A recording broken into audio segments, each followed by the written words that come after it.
Hi everyone, welcome to the Road to Retirement, the first of 4 pre-retirement webinars that Wespath is offering to those contemplating retirement in the next several years. My name is Bob Christoffel. I serve as the Manager of Benefits Education at Wespath. With me is Benefits Educator Todd Creviston, and working behind the scenes answering your questions will be Frank O'Brien and Cheryl Hatcher of the Benefit Education team. This webinar is being recorded. You'll notice there are several attachments on the GoToWebinar toolbox. Please feel free to open and print out those attachments as needed. We want to encourage you to ask questions as we go through this material. Todd, we have a lot of material to cover. Please submit your questions through the question box. We're going to have some polling questions. We're going to show you a video. We'll make sure that all of your questions are answered during this webinar or shortly thereafter. We do have a large group. So Todd, let's get started with the agenda. Can you tell us what we're going to talk about today? Yes, Bob, thank you. Lots to cover today. Talk about retirement, what it means to you. Retirement is a personal decision, and each retirement is different. What you plan on doing that July 1st when you retire will be different for just about everybody. We'll talk about the 2023 retirement process. We'll cover all the Wespath retirement plans, talk about life stage retirement income, and some new features, some optional features added just this year. Include the housing allowance exclusion. This is in retirement. And then also cover the participant resources, what you have available to you to maximize your retirement. Todd, as you mentioned, retirement can be a very personal, very difficult road for some, easier road for others. What we'd like to do is talk about really the emotional side of our retirement and just ask our participants today, how do you feel about retiring right now? We've heard many different things in our retirement seasons, how clergy feel about their retirement. So we're going to go to a polling question. Question number 1. If you could use just one word only, to describe your feelings about retirement, what would that one word be? Now, if the word that you're feeling is not one of the answers, I encourage you to please submit your one word through the question functionality. We'll try to raise up some of those words to share with the group. Like Todd said, no 2 retirements are exactly alike.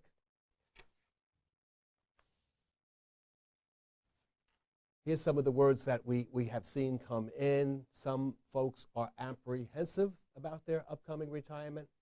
I just saw this last week at an on-site pre-retirement seminar. A lot of people indicated they were excited, still others concerned. I've heard some of our participants tell us, yeah, I'm very prepared, Bob. I've been thinking about it. And still I've seen a lot of participants as they navigate that road to retirement, they're not feeling very prepared. If that describes you, you're in the right place here for this pre-retirement webinar. Or it could be something entirely different than these words here. Like Todd mentioned, no 2 retirements are exactly identical in terms of income, in terms of lifestyle, in terms of housing. Every retirement is a little bit different. Now, some common thoughts we've seen on retirement: is now the right time? Am I doing it too soon? Am I too late to retirement? Should I wait? Should I postpone that retirement to a different date? Should I look at my income at a different date? Am I ready? Emotionally, physically, spiritually, am I ready to retire? And I remember seeing this when my father had retired. Is my spouse ready? Was my mother ready for my father's retirement? Very important thought. Financially, we see a lot. Will I have enough money? Where is it going to come from? Thoughts about where I'm going to live, maybe leaving a parsonage for the first time. And what will I do with my time? Meaningful use of time can be a struggle during this transition to retirement. So the road to retirement really begins right now with some questions to ask. Imagine this is a journey. What exactly are you putting in that suitcase? What are you packing for that road trip? And what exactly is your retirement going to look like in terms of income, in terms of lifestyle, in terms of meaningful use of time? What exactly will your July 1st look like when you get there? We'll start by looking at the different types of retirement.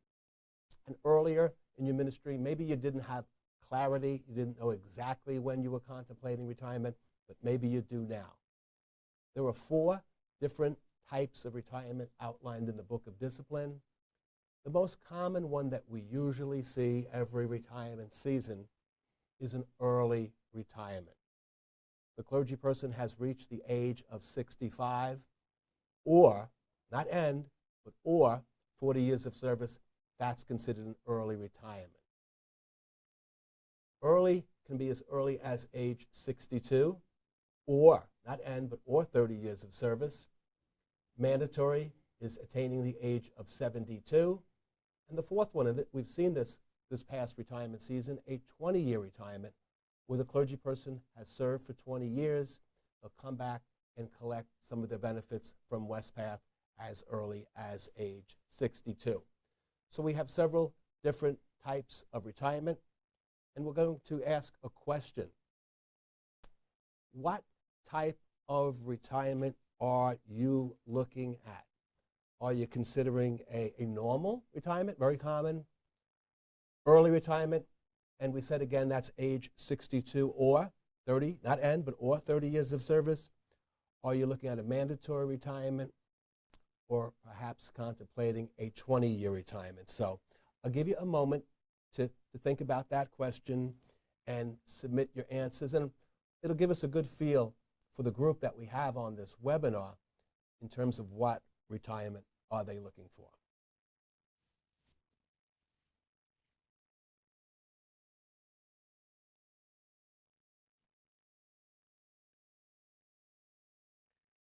All right, some of the results are starting to come in, Todd. This is really interesting. 50% exactly are looking at normal retirement, which we said was age 65 or 40 years of service. About 24%, 1/4 of the group, looking or considering an early retirement, early as age 62 or 30 years of service. So that's interesting. You've seen all these types this past year, haven't we? Oh, yes, and even the 20-year retirement.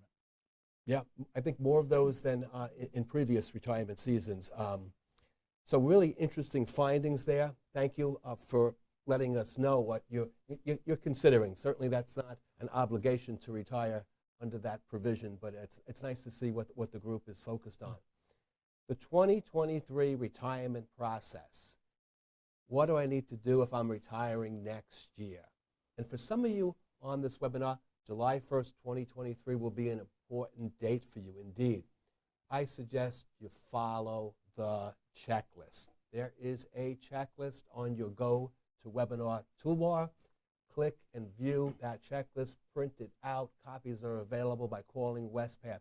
It really is, and it's helped our participants. It's your roadmap from now until that July 1st, your roadmap to retirement. And it's got some things that you can do in the short term, some things that you can do in the longer term as you get closer to that benefit commencement date. So I really recommend, and I'd like to take you through some of the things outlined in this checklist. So let's sit back for a moment and let's start packing. Let's start filling up that suitcase on our road to retirement. The checklist talks about verifying all your personal information is correct, it's up to date, it's accurate. Your spouse's information is also very important, and sometimes I get asked why. Why, Bob, is that so important? Well, your spouse is entitled to receive survivor benefits from these plans unless they agree, consent, and waive their right to receive a survivor benefit. Also, take a look at your clergy service record, the record of your appointments reported to Wespath by the annual conferences. Make sure everything is listed there correct. Sometimes I get asked, well, why is that clergy service record so important? Wespath relies on that information to calculate some of your benefits, to determine eligibility for benefits. So that's why that clergy, or CSR as we've referred to it as, is just so important. Continuing on the checklist, many of our participants are using life stage investment management. You have a profile. Maybe you haven't looked at it in a while. Maybe you want to update it. For example, those that indicated early retirement, let Life Stage Investment Management know you are considering early retirement. Maybe your risk tolerance, conservative, moderate, aggressive, has changed. Make sure it has your correct eligibility for Social Security. Use the benefit projection tool, a terrific tool, to look at income at different points in time. Like if you're considering waiting past normal retirement, look at it with different annuity options, different COLAs, different UMPIP contributions. Start to use that benefit projection tool. So how do you do all this fun stuff? Benefit access. And sometimes we'll come across a clergy person that's retiring and they haven't yet registered for benefits access. I think the time is now to do that. We've made the process of registering easier and more secure than ever. Just visit benefitaccess.org. I do talk, and I'm sure Todd does too. We talk to a lot of clergy that have registered. They're on benefit access. They're using the benefit access tool to verify the things on this checklist, their personal information, their spouse's information, their CSR, that's the clergy service record. They're utilizing the benefit projection tool, updating their profile, and just looking at some numbers at future dates in time. So the road to retirement at some point for you will go through benefit access. We've done this for about 5 retirement seasons now.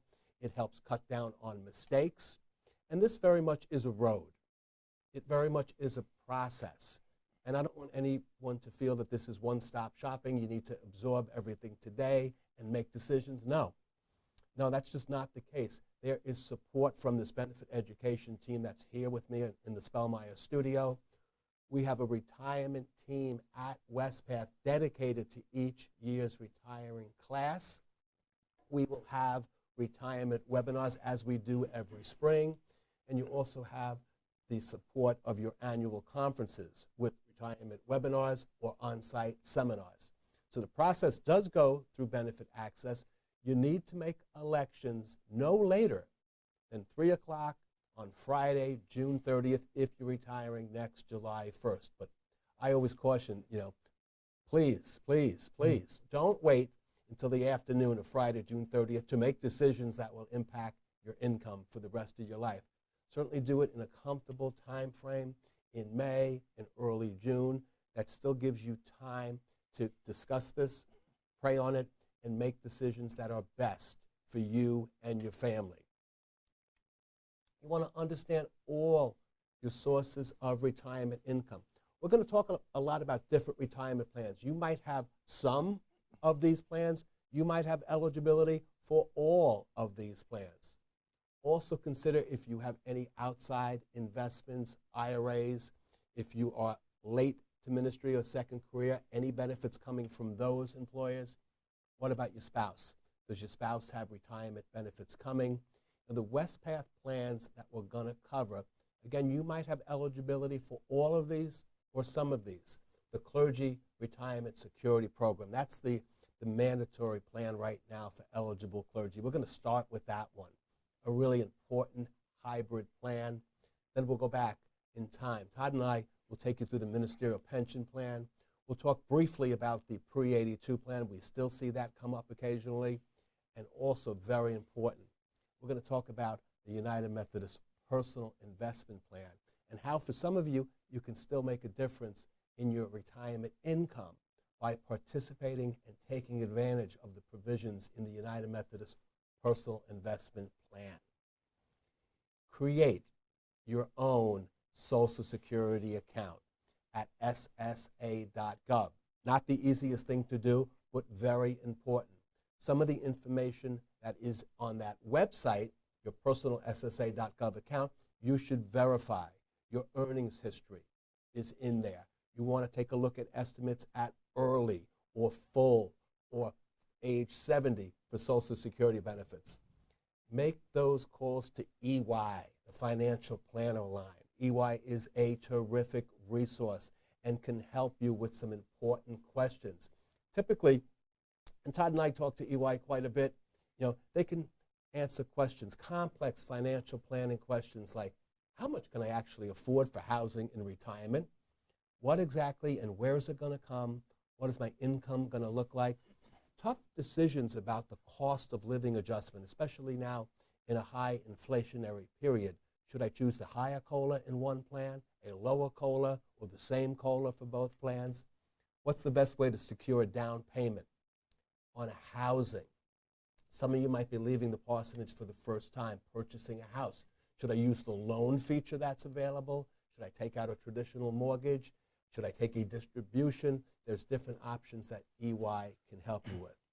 Keep referring to the checklist. At some point, you're going to need to notify your board of ordained ministry within 120 days of your retirement, the bishop, the cabinet, and then I would suggest make another call to EY for those last-minute things.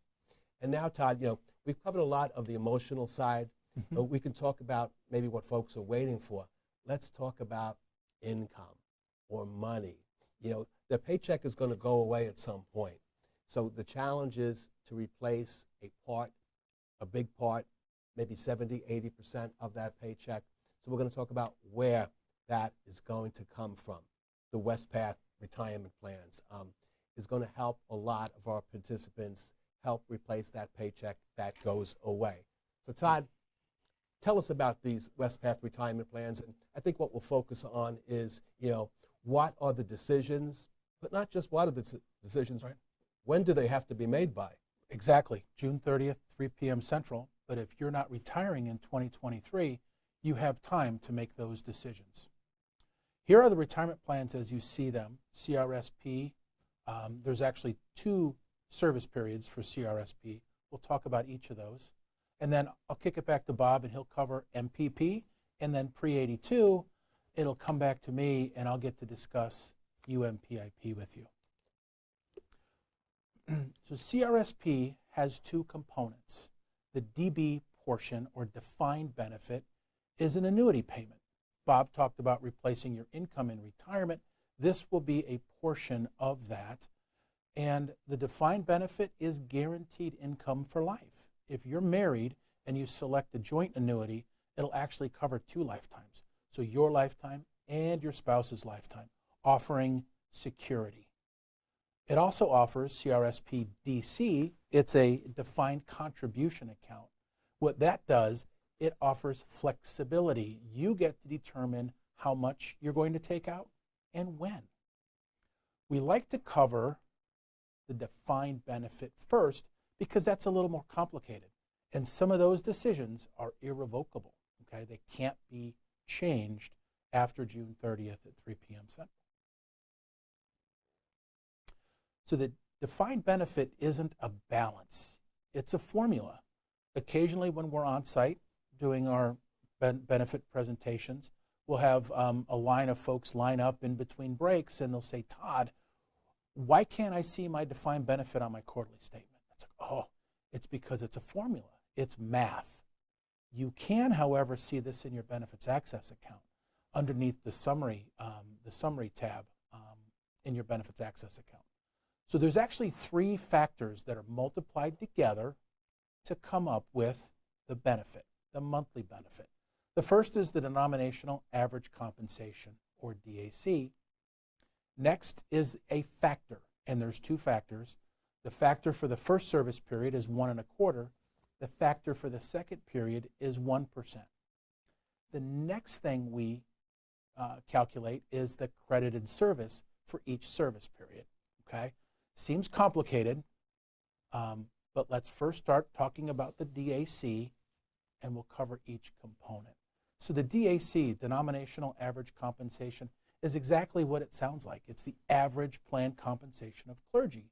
But it's important to note that it's serving full-time appointments. And here's the DAC over time. You can see that it generally has a trend upward. So for those individuals that retired this year in 2022, DAC is $75,570 was included. Our actuaries here at Wespath have already calculated 2023, and that's $76,221. So we know what that is. Now the factor. So the factor for the first service period is 1.25%. The factor for the second service period is 1%. So let's do the math. Incidentally, we're going to calculate this for the individuals who are going to retire next June 30th. Accredited service. First service period, you're full-time during that entire time. That's 7 years. It would be 9.5, calculating to next June 30th. Here's the math. First service period calculates out to $556 per month. The second service period calculates out to $603. We add that together for a combined benefit for the CRSP defined benefit of $1,159 per month. That's guaranteed income. It's income that won't go away. There are a couple of things that will impact this amount, and those are the decisions that you make. The decisions that you make in the spring that you retire. The first is the surviving spouse benefit. Cost of living adjustment. It's wonderful that you get to pick the cost of living adjustment that fits you best. The minimum COLA for CRSP is 2%. Incidentally, the cost of living adjustment is the amount your monthly payment will go up each year. And early retirement also impacts your monthly amount. And we have an example of this. So this is CRSP DB retiring at the age of 63. For this example, they haven't met the 40 years of service rule. Bob discussed the normal retirement is 65 years of age or 40 years of service. Early is 62 or 30 years of service. So this person's 63, they haven't met 40 years of service. So the full amount was calculated out to $1,059, and the reduction is essentially 6% per year. They're retiring 2 years early, so it comes out to $1,020 per month. Now we can take a look at the DC component of CRSP. The CRSP component is made up of contributions from your employer. It's based off of your annual plan compensation. It's a 2% match of your, or non-match of your plan compensation.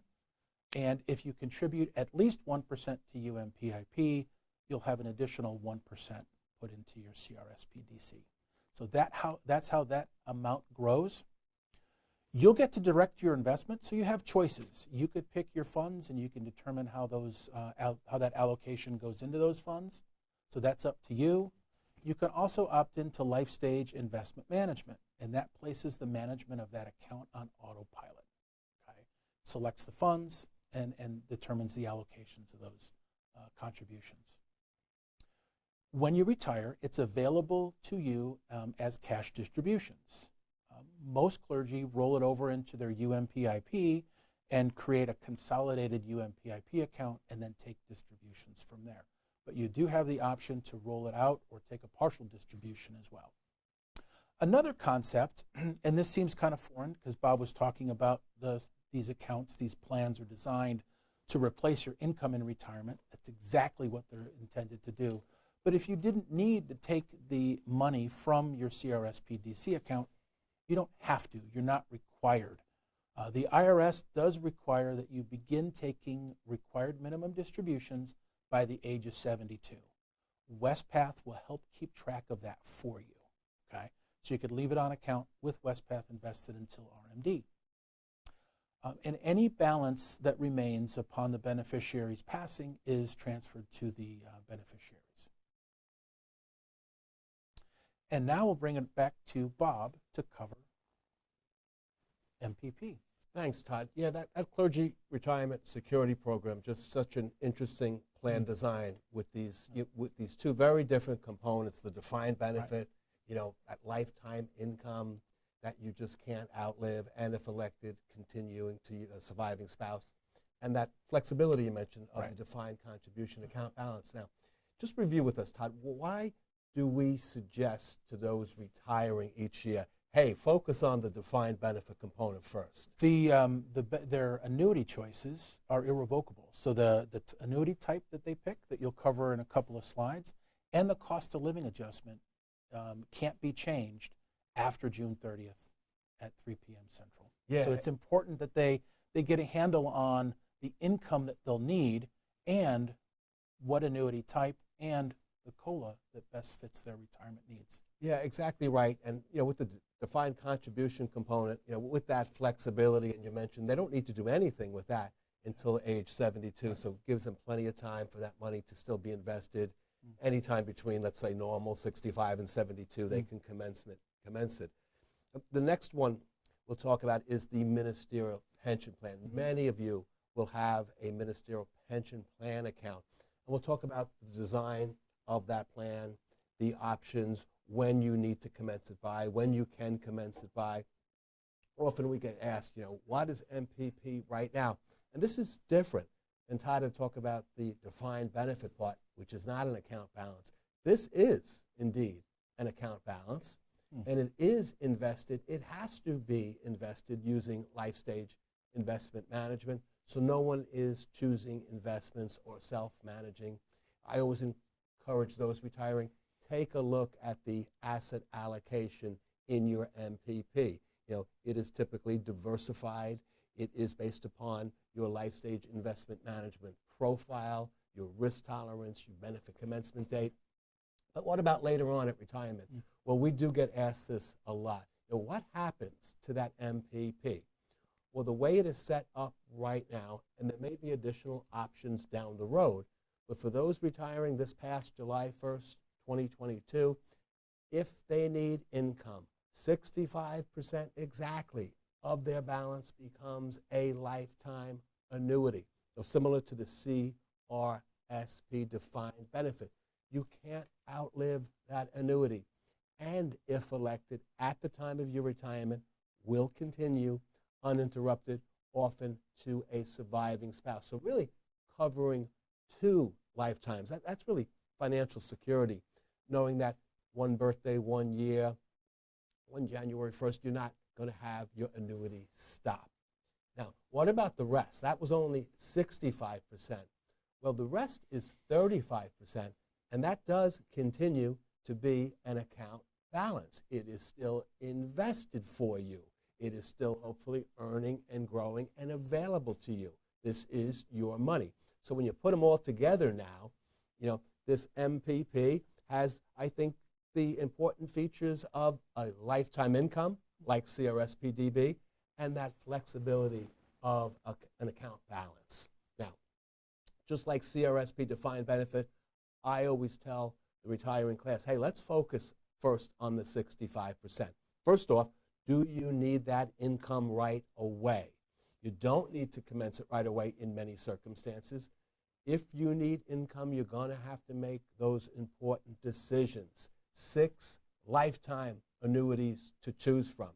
And I want you to understand the one that you pick, but I also want you to understand the 5 that you don't pick. You're shopping for something expensive here. You want to look at all the options, look at your other sources of retirement income, come up with a budget, come up with a need before you would commence the 65%.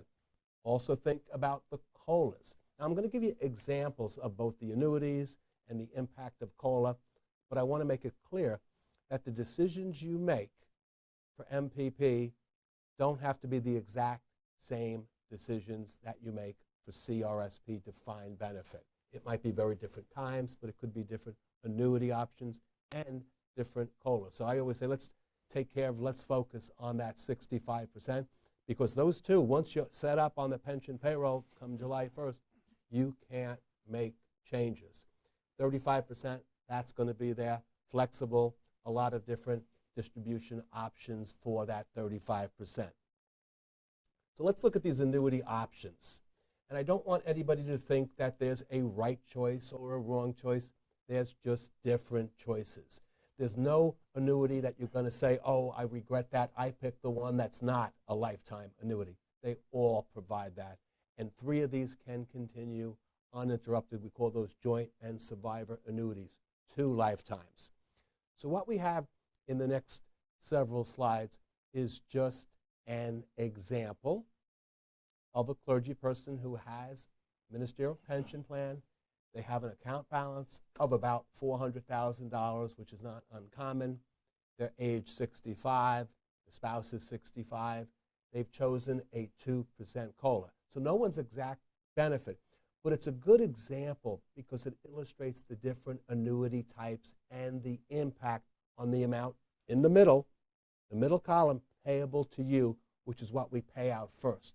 We don't pay out both columns at the same time. So you see the three different annuity types. And this is really, these life and survivor annuities are really the standard form of payment for a married clergy person. If you are married and don't choose a life and survivor annuity, that's when your spouse would have to be aware of that, agree, consent, and waive their right to receive such a survivor benefit. So if we're looking at the chart in this example, the highest dollar amount that I see is $1,241. And that's in the annuity type row called life and 70%. So you receive $1,241. Every year it's going up 2%. Upon you passing away, your spouse or other designated beneficiary would receive 70% of that amount going forward with the COLA increases. So if you're looking at that number, the 869, you might say, well, that simply is not going to be enough. Let me also consider the life at 85%. The number payable to you will go down, but a higher percentage now will continue to your contingent annuity. And if you're looking at that number, you might also say, well, that might not be enough based upon their expenses. Let me also consider the life and 100%. And there you'll see the same amount of income will continue to the surviving spouse with the annual COLA increases. There are three additional options. Single life annuity, which really is the standard form of payment for a single clergy person, with an optional form of payment for a married clergy person. So things that Todd and I have been told by our participants in these virtual consultations that we do. The things that they're thinking about is their age, their spouse's age. Is the spouse considerably older than the clergy person, considerably younger? They think about health issues, any significant health issues for the participant, any significant health issues for the participant's spouse. They think about other sources of income. They think about housing costs and budgets when they make these important decisions. So if you're looking at the example for these three single life annuities, again, with the 2% COLA, based upon the same balance of approximately $400,000, you'll notice that these numbers are higher. Yes, they are. Why are they higher? Single life annuity. And we just don't know how long that single life is going to be. For example, the highest dollar amount here is $1,402. Now, if that person chooses the single life annuity and they live 30 years in retirement, I'm very happy. That's great. Payments are for their lifetime. Then they would stop. If that person chooses a single life annuity and passes away in 6 months, payments stop. They don't continue. The other two annuity types, the 5-year certain, 10-year certain, I like to call them 5-year guarantee, 10-year guarantee, because it means payments will be made for at least 5 or 10 years. Again, these are all lifetime options, so for a little bit less in this example, really not a significant difference, about $8 a month, the clergy person can guarantee that payments will be made from MPP for at least 5 years, hopefully more. For example, if they choose the 5-year certain and they live 33 years in retirement, great, lifetime benefit, didn't stop, they pass away, the 5-year term is up. But where it becomes important, and you have a designated beneficiary, it could be anybody, a church, a friend, a neighbor, a family member, son, daughter, mom, dad, sister, brother. Age is not a consideration. So let's say, for example, they pick the life with 10 years certain. They want to guarantee that payments are coming out of MPP for at least 10 years. Maybe they have somebody in mind. And if that person predeceases you, they would designate somebody else because certain means certain. So let's say they pick that, Todd, and then after 7 years, they pass away. Wait a minute. The 10-year certain period is not up. Someone will get those payments, but only for the remainder of the term, in this example, the next 3 years. So certainly a lot to think about just with those annuity types.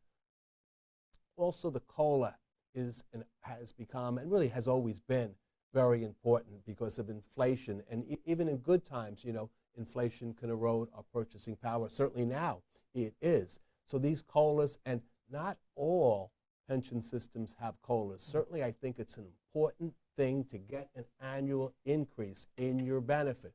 Both CRSP and MPP have these COLAs. Often we get asked, well, how big is the COLA? How does it work? Well, for MPP, you also have an option of a 0% COLA, and that might sound strange. Who would want no increase in their benefit? Hang on for a moment.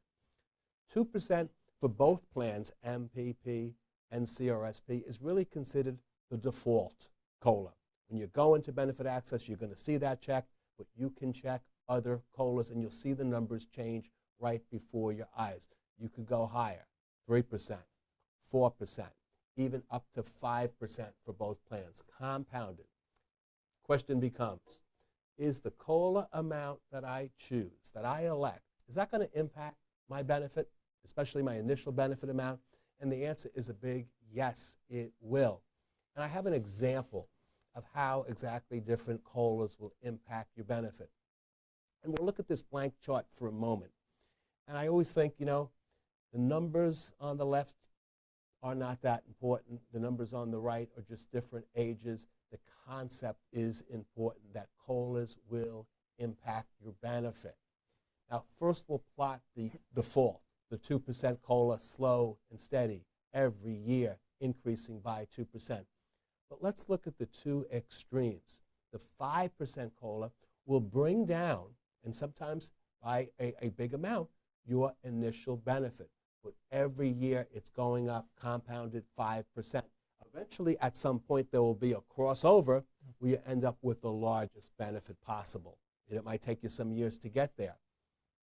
Next, we'll plot that red line is a 0% COLA. And that will increase your benefit initially, but it's going to remain flat. So you enjoy some higher years, but eventually, with longevity, you could end up receiving a lower and continuing a flat benefit. Now, I've heard some clergy share with me, Bob, I'm picking that 0% in MPP because it's available, and I like it, and I need more income right now because I'm waiting. I'm waiting for something else to come, some other source of retirement income. So I need a little bit more now to bridge to that other source of retirement income. And then we'll plot out the 3 and the 4. That's the yellow and the green lines representing the 3 and 4% COLA. So really, you know, two different really important decisions there. The annuity type, the COLA, and again, those decisions you make don't have to be at the same time. Like I've seen a lot of participants, they'll start the CRSP DB, no reason to wait on that, but they'll defer or put off receiving the MPP annuity. So to kind of tie this all together, you know, you can do nothing. That's the first choice. You might have different sources of income. You might not need MPP right away. You can wait all the way up until age 72, similar to what Todd had mentioned for the United Methodist Personal Investment Plan. You can wait until age 72 or any time between now and 72, commence that benefit. Think and understand the annuity and COLA options. Again, we've stressed this, not revocable. And you can kind of mix and match this. You could say, hey, I need the 35% right now. I'm going to take a distribution. I need it for a down payment, but I'm going to wait on the annuity. That's 65%. That becomes annuitized. Or you could do it the other way around. You're going to say, I'll get that annuity income right now, lock that in, decide on the annuity type, decide on the COLA, and I'm going to wait and keep that 35% invested. What I see most often, and Todd and the benefit education team sees most often, is simply they indicate, let's roll that over into UMPIP. Let's consolidate those account balances. Or you have the option to roll it over into another retirement plan. You want to consider that carefully because of the housing allowance exclusion that we're going to discuss. You have other flexible distribution options with that 35%, which we'll review. So there's a lot that we've covered with these two plans, both the Clergy Retirement Security Program and the Ministerial Pension Plan. Again, we want to focus, I think, on the annuity components of those two plans. Think carefully about the COLA. And I guess specifically with MPP, think about when exactly you want to commence that benefit. We're going to look briefly at the pre-82 plan. Many of you will still have a pre-82 benefit coming. you've been in ministry for a real long time.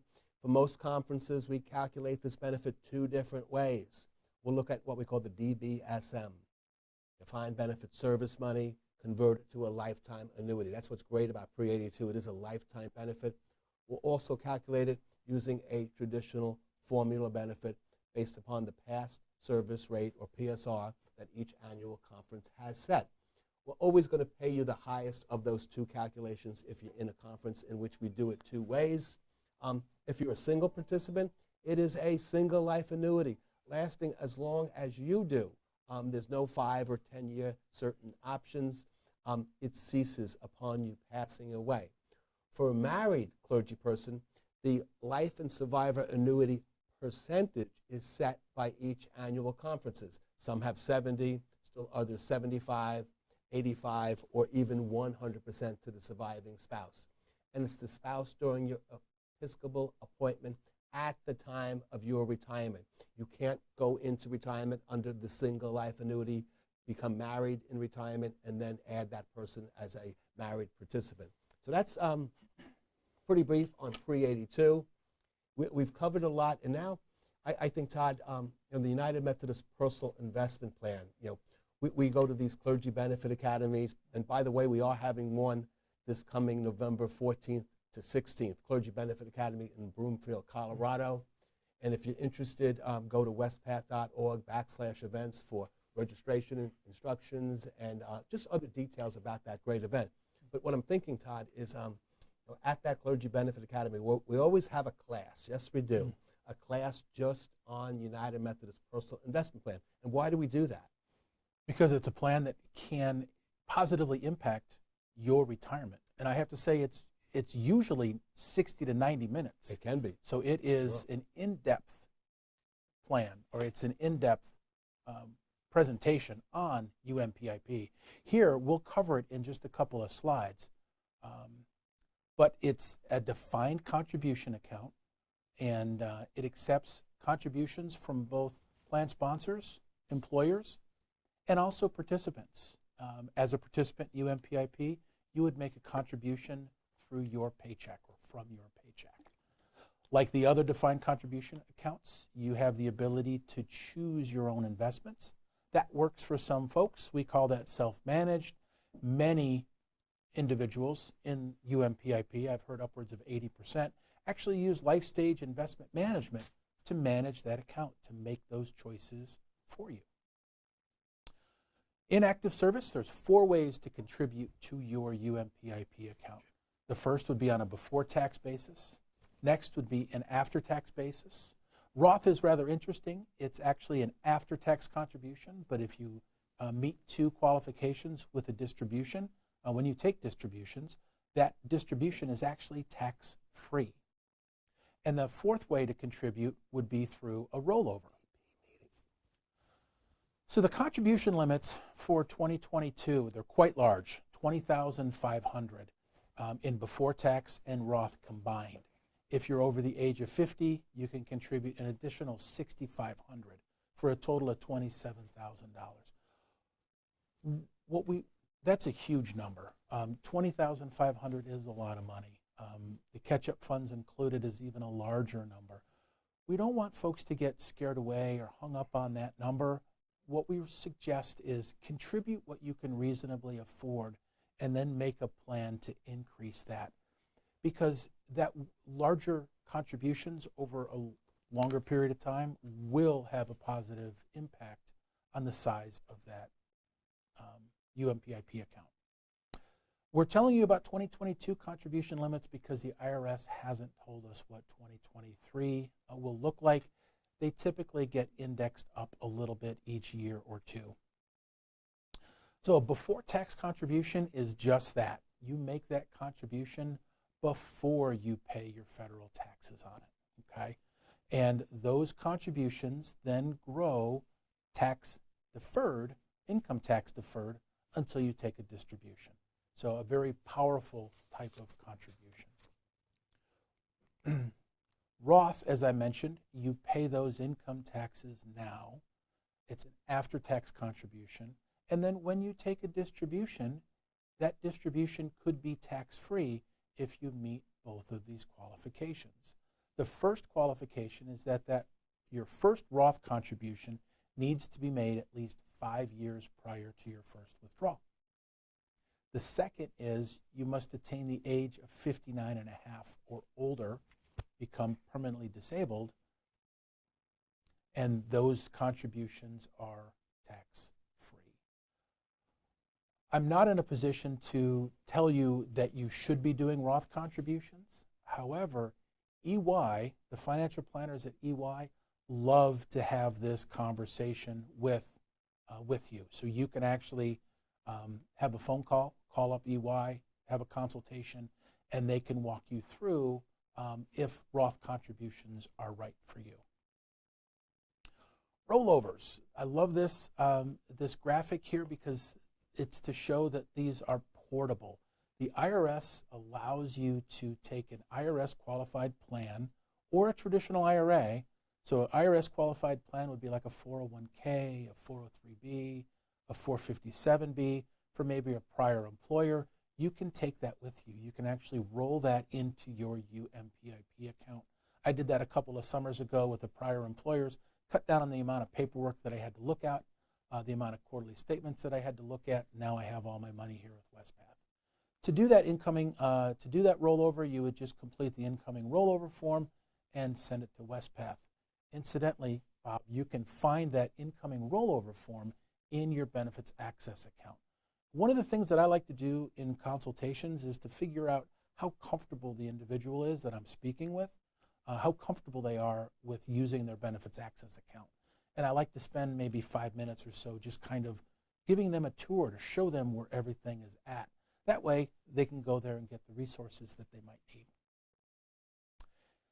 So distributions for retired participants. The distribution choices are similar to the other defined contribution account distributions. So you could take a full lump sum distribution. You can roll it out, roll it into another retirement account.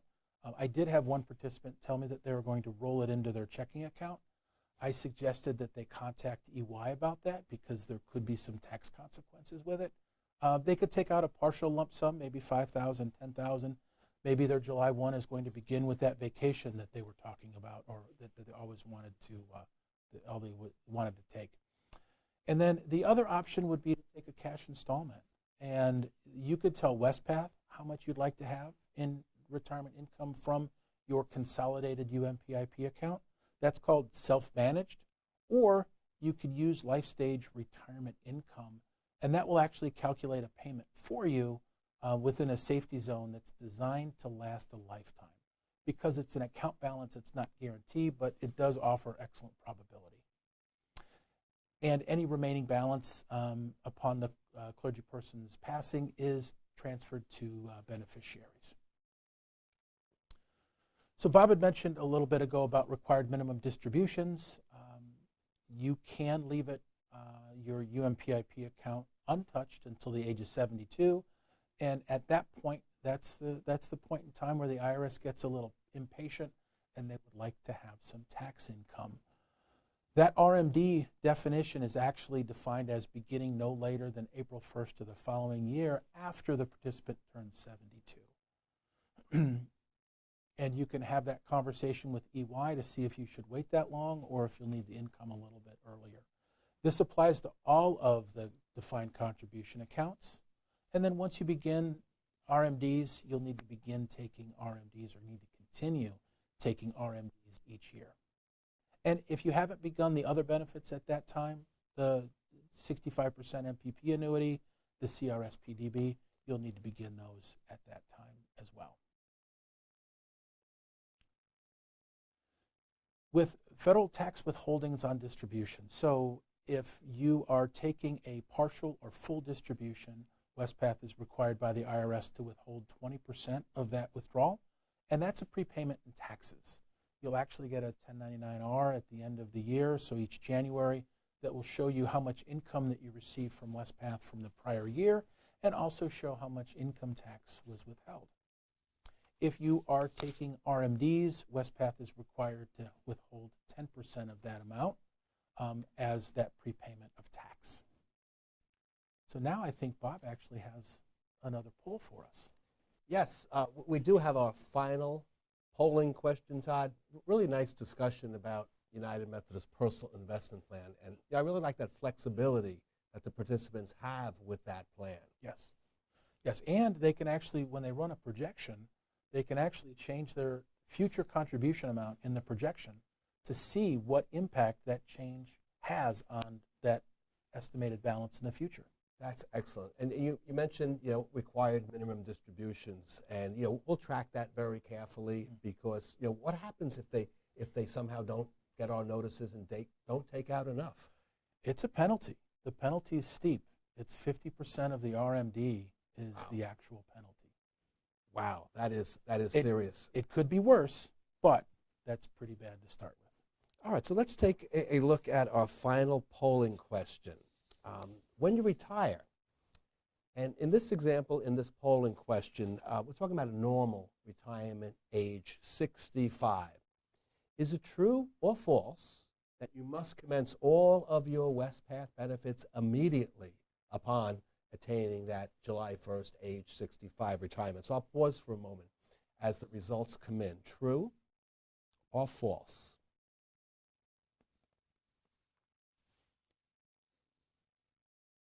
And here are the results. And what a great group. It's just really gratifying to see that we're paying attention, and 100% outstanding. And we have a very big webinar audience here, but 100% indicated that is a false statement. Todd, what do you think of that?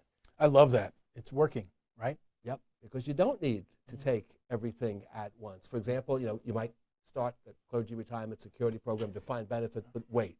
Yep. Take what you need. Yep, I like that. Well said. And Todd had indicated, with these account balances, and to name them, CRSP, defined contribution account balance, made up of matching and non-matching contributions. 35% of MPP that's not annuitized. Plus, and many participants will have a significant United Methodist Personal Investment Plan balance. What do you do with those balances? It's not Wespath calculating like a defined benefit, but we can help you with determining how much you can take from those account balances. We've had this service for a while called Life Stage Retirement Income, whereby, and Todd mentioned this, you consolidate your account balances, and Wespath will calculate how much you can take out so that it lasts your lifetime, trying to get your defined contribution plans to act and think like they're a defined benefit plan, which they're not. So we've had this great service, Life Stage Retirement Income, because it's trying to stop two tendencies, and neither one is good. Participants taking money out too fast from their defined contribution accounts for retirement, and then it's gone, and no one's replacing it. Not a good thing. But also taking it out too slow is not a good thing, and making unnecessary sacrifices, and having all this money pass to your beneficiary, or then your spouse passes away and it goes to children or other designated beneficiaries. What Life Stage Retirement Income has always tried to do is take it out just right. Not too fast, not too slow, but let it become income, replacing that paycheck for an extended lifetime. We've made Life Stage even better. This coming July 1st, 2022, we introduced some new optional and customizable features which make the program even better. We have a brief video, a few minutes on the Life Stage Retirement Income with these new optional customizable features to help you maximize your retirement income from your account balances. At age 65, Reverend Johnson began the process of retirement and setting up his retirement income. In benefits access, Reverend and Mrs. Johnson saw a combined total of $405,000 in his 3 Wespath-administered defined contribution, or DC, accounts. The Johnsons decided to explore Life Stage Retirement Income, which provides monthly retirement payments from DC account balances with the goal of lifetime income. Reverend Johnson first entered his Social Security benefit as reported on SSA.gov. Then he's prompted to choose the amount to fund Life Stage Retirement Income. After reviewing several retirement income scenarios, The Johnsons decided to fund life-stage retirement income with $355,000. The remaining $50,000 in his UMPIP account was invested separately, and he knew he could withdraw from that account at any time. Next, the Johnsons considered the optional Social Security Bridge and longevity income protection features. They learned that actual Social Security income increases by 8% annually past Social Security full retirement age, creating higher guaranteed income for their combined lifetimes. The bridge would allow Reverend Johnson to use his life stage balance early in retirement to delay applying for Social Security. They elected the bridge, with Reverend Johnson deciding to start Social Security benefits at age 70. This allowed his initial life stage retirement income payments to bridge the financial gap until his Social Security income begins. Next, the Johnsons explored longevity income protection, a deferred annuity held by an insurance company providing guaranteed monthly income starting at age 80. They saw they could only select this feature during enrollment. Curious about its benefits, the Johnsons called their EY financial planner, who explained the pros and cons, as well as IRS rules for this deferred annuity, or QLAC. She also explained that taxes are due when monthly payments begin. The Johnsons elected to use part of his life stage balance to purchase this option, understanding that the decision was final. When Reverend Johnson's life stage retirement income payments began, the deferred annuity contract amount transferred from his life stage balance to the insurance company. When Reverend Johnson turned 67, the Johnsons decided to host a destination family reunion, knowing they could take a lump sum of $15,000 from his UMPIP balance to pay for it. They also considered taking the lump sum from his life stage account and logged into Benefits Access to model a new monthly retirement income scenario. Comfortable with this new income amount, they proceeded with the lump sum withdrawal from life stage and organized the reunion. At age 70, Reverend Johnson began receiving Social Security benefits. His income remained the same, but now less came from life stage retirement income. Once he reached 80, he began receiving longevity income protection payments. Reverend Johnson passed away at 90, knowing that Mrs. Johnson would continue to receive lifetime income. When Mrs. Johnson passed away, the remaining life stage and UMPIP balances were transferred to her selected beneficiaries. Start your own journey with life stage retirement income. All right, here's a good summary of how this life stage retirement income works. And I'd like to look at it from a perspective of different milestones. You reach retirement, that certainly is a milestone. What life stage can do is take more money out of your consolidated defined contribution account balances. No sacrifices are necessary. Life stage knows something is coming at the next milestone. Social Security begins. You've built that bridge to age 70 when delayed retirement credits cease. Life stage can adjust down the amount coming out of your consolidated account balances. Social Security kicks in with the intent to have a higher level of income. The third milestone is upon attainment of age 80. Life stage can further adjust, take out less of your account balances. Social Security continues with COLA increases. Longevity income protection kicks in for the rest of your lifetime, as well as your surviving spouse's lifetime. So really a great program. Real excited about it. Really like to talk to participants about it when we're doing consultations. A couple more topics we want to go through. Housing allowance exclusion is an important tax break for retired clergy. You're going to receive income from Wespath. Some of it, maybe a lot of it, in some cases all of it, can be excluded from taxation subject to this three consideration. You need to come up with $3 amounts. The amount designated, that comes from the annual conference. Generally, that's 100% of what comes out of Wespath. What is the amount actually expended for housing? So you keep track of rent, mortgage payments, mortgage interest, principal, utilities, maintenance on your primary residence, as well as the third consideration, the fair rental value. And the way that it's calculated, and this is just an example, a clergy person receives $24,000 from Wespath, $2,000 a month. They spent $20,000 on housing costs, mortgage, real estate property taxes, interest. fair rental value is determined to be $21,000. The exclusion is the lowest of those three numbers, so that's the $20,000 is excluded from the 24 amount subject to taxation is just $4,000. So a significant tax break for retired clergy. It's available for the retired clergy person, but does not continue to the surviving spouse unless they also happen to be clergy. We suggest you attach a note to your federal return indicating that you're allowed to take this allowance as a retired clergy person. Also refer to the section in your conference journal. Really good, and there'll be more about this later when we do our retirement webinars and on-site seminars. Now we'll wrap it up just by reminding you that participants are not alone on this road to retirement. No, I mentioned you have the benefit education team, the retirement team, the resources of Wespath, and your annual conference. We look forward to meeting you and helping you on that road to retirement. Todd is going to cover just some of the resources that are available to our participants. Thanks, Todd. Thank you, Bob. We mentioned EY, and really with EY, there's no question too big, no question too small.